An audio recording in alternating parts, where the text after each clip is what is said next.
Gosh. Good evening. Good evening, Blackpool. Yeah. It's not bad at all, is it, Blackpool? I'm surprised more people don't know about it. Anyway, my name is Miles Jupp, and I'm privileged not just to be here, but in general.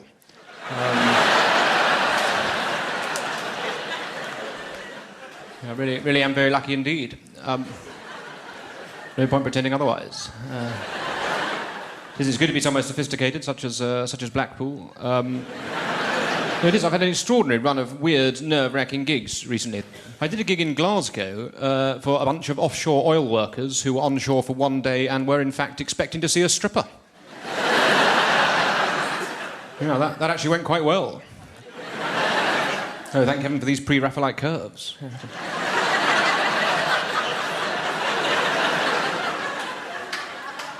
Had to absolutely work my arse off, but we all went home happy.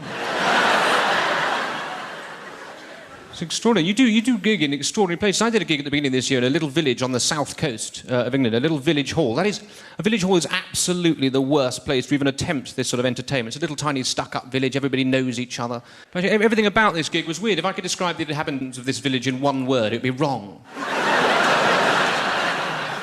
I got picked up by this lady. She took me to the gig, right? She collected me from Winchester train station, right? We're driving to the gig, and she was going, "Oh, it's very good of you to come down and do this." I was saying, "Oh, it's no problem at all." She said, "They're a lovely audience." I said, "Yeah, tell me about the villagers. What are they like?" She said, "Oh, well, the youngest is about 45, something like that." "What about the oldest? About 85, 90? Yeah, pretty laid-back bunch. I think you're going to like them." Oh, gosh, they do sound, if you don't mind me saying, madam, they do sound a little bit on the older side. That being the case, is there anything that I'm not allowed to talk about? So what do you mean? I said, "Is there anything I'm not allowed to say?" Said, "Oh, no, you can say what you like. There won't be any ethnics there."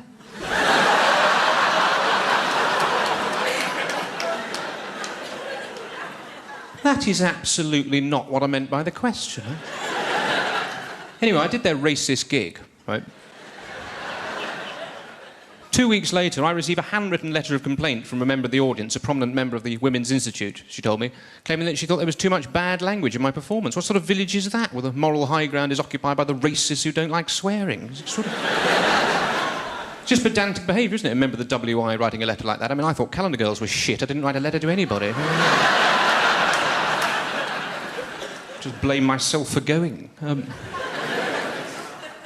I think what happened, basically, the lady, she heard the way that I speak, properly. And,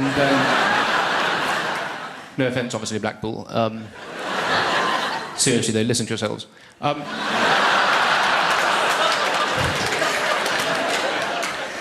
She heard the way that I speak and assumed that she could judge my politics and my outlook. That is very much the curse of this accent. A lot of people hear the way I speak and assume that I must be a homosexual. Don't know what the logic is there. I don't know if they think I've had to learn to enunciate clearly with a mouthful of other gentlemen.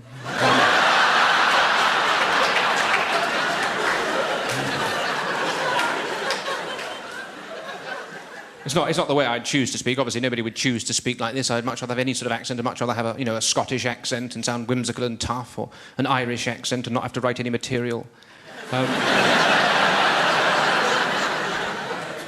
The reason I speak like this simply is because this is the way that my parents speak. That's the way it works, isn't it? You do tend to inherit the accent of your forebears, which is why a lot of working class people seem to be incoherent.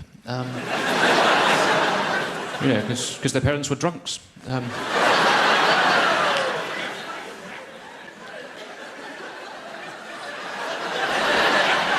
I am joking, obviously, when I talk about the working classes. I must be. I haven't met one. Absolutely no idea, yeah. Statistically, some of them must be smashing. It may surprise you to hear, Blackpool, that I encounter quite a lot of street aggression. I can't imagine what it might be about me. I was in Hull recently, on my way back from a show. I got mugged by a young man. He attacked me with a knife. Don't know why he thought a knife was necessary. His accent was bloody terrifying. Incredibly awkward when you're involved in a confrontation of this sort. You have to spend the whole time going, "I'm terribly sorry, young man. I really can't understand a word. I hope it's not directions. I'm simply not from round here." What then? "Oh, come on, you funny little fellow. Project! Use the diaphragm. There we are." Yeah. Turned out he was saying, "Give me your money." Said, "What, all of it?" "Most of it's tied up in land."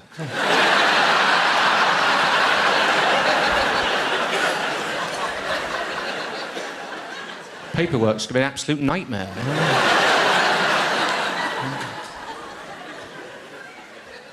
Ended up writing him a cheque. Yeah. I mean, it's a difficult time, isn't it, for people? It's a difficult time. People are very touchy about things, aren't they? There's a recession on, isn't there, which must be terrible for the people involved. I think the recession's great. Have you seen how cheap shit is? Yeah. Actually, fantastic. I bought a DVD of Time Cop the other day for £1. Yeah. Not even going to watch it. It's a very strange business, isn't the recession? As soon as it happened, people were desperate to blame someone. A lot of people said, oh, it's the fault of the bankers. I don't know if that's the case. I don't know if that's how it works. I think if anyone is to blame for the recession that we're experiencing in the UK, it was the television news telling us that there was going to be a recession, and us all just sort of obediently going along with it. Do you know what I mean?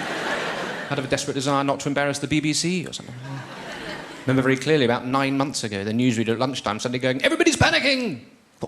Are they? I seem to be having a bit of toast in my pyjamas.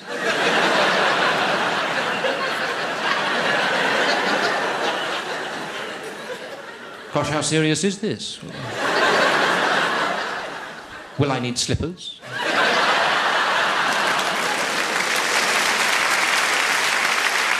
Blackpool, it's been an absolute pleasure to speak to you. God bless. Good night. Thank you. Well done, Jackie. Brilliant. Mark Jupp, ladies and gentlemen, we love Mark Jupp! Wondrous.